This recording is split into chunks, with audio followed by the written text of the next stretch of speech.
2022, the City of Chelsea commissioned a number of artists to do murals across the city. And one of those is Felipe Ortiz of East Boston, who created a massive mural for the Webster Street Route 1 underpass. And it's quite a magnificent piece of art. So thanks, Felipe, for joining us and telling us a little bit more about your work. First of all, I just want to thank you for the opportunity and for this amazing location and great space to paint a mural. For me, it's quite an honor to be able to share with the city of Chelsea and its residents my art. And yeah, it was a great experience painting last few weeks, and I'm very happy overall with the result.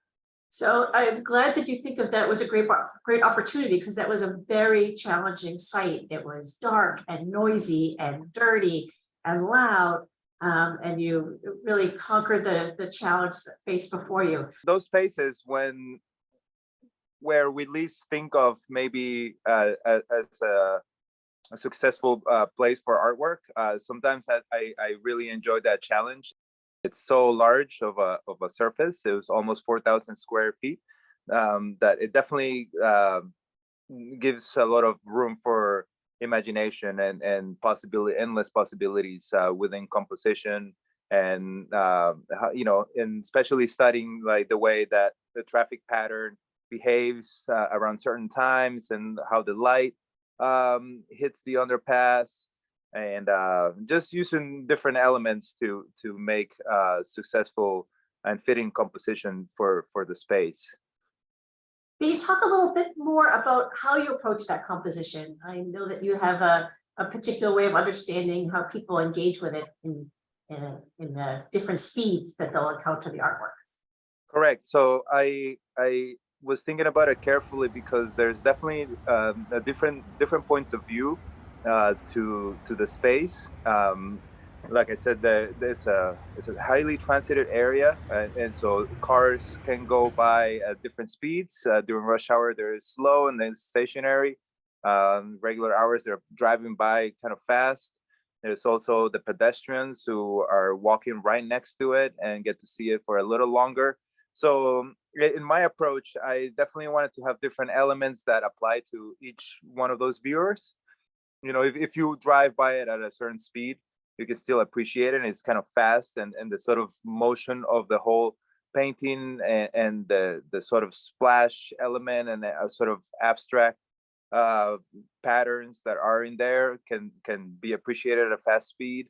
But then some of the birds and some of the subject matter that's in there, some of the details are very fine-tuned, and that can also serve like as a slow moment for someone who's walking by, and be able to appreciate it from the sidewalk. I've just been thinking about how to compromise the detail and the space, and how they both work harmoniously on a wall, and understanding that not necessarily you need detail in every single square inch of the mural. And when you're dealing with such a big space, it's definitely some room to breathe. Is definitely very helpful in a composition that works at large. I think it's always nice to be able to represent some of the community that's in there. And for that reason, I chose as my main subject matter the quetzal, which is a Central American bird that has definitely a lot of symbolism in Aztec culture. And so for that reason, I wanted to sort of respect that and honor that in that particular space. I think historically highways have kind of divided neighborhoods a little bit. And with this one, I think part of the intention is also to have a welcoming feeling, and as people are transitioning from one place to the other.